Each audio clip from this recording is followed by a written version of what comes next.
ଆପଣମାନେ ଜାଣିଛନ୍ତି କି ଓଡ଼ିଆ ଭାଷା କାହିଁକି ତାକୁ ଶାସ୍ତ୍ରୀୟ ମାନ୍ୟତା ଦିଆଗଲା? ଶାସ୍ତ୍ରୀୟ ମାନ୍ୟତା ପାଇବାର ବହୁତ ଗୁଡ଼ିଏ କାରଣ ଅଛି। 2014 ମସିହାରେ ତାକୁ ଆମ ଭାରତ ସରକାର ଶାସ୍ତ୍ରୀୟ ମାନ୍ୟତା ପ୍ରଦାନ କଲେ।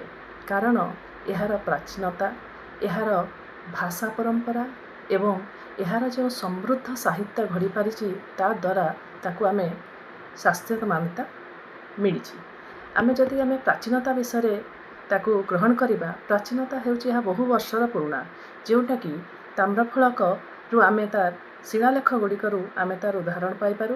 ତା ସହିତ ଏହାର ଯେଉଁ ସମୃଦ୍ଧ ପ୍ରାଚୀନ ସାହିତ୍ୟ ଅଛି, ସେ ପ୍ରାଚୀନ ସାହିତ୍ୟରେ ସାରଳା ଦାସ ହେଲେ, ଆମର ଉପେନ୍ଦ୍ର ଭଞ୍ଜ ହେଲେ, କବି ସୂର୍ଯ୍ୟ ବଳଦେବରଥ ହେଲେ, ଜଗନ୍ନାଥ ଦାସ ହେଲେ। ଏମାନେ ହେଉଛନ୍ତି ଗୋଟିଏ ଗୋଟିଏ ଉନ୍ନତ କୃତି ସୃଷ୍ଟି କରିଥିବା ମହନୀୟ ସାହିତ୍ୟିକ।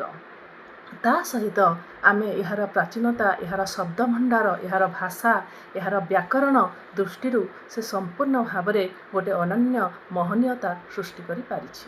ତା ସହିତ ଯଦି ଆପଣମାନେ ଚିନ୍ତା କରିବେ, ଭାବିବେ ଏହାର ସଂସ୍କୃତି, ଏହାର ଧାର୍ମିକତା ଓଡ଼ିଆ ଭାଷା ପରମ୍ପରା ସହିତ ଗୋଟେ ଅନନ୍ୟ ସମ୍ବନ୍ଧ ସୃଷ୍ଟି କରିପାରିଛି।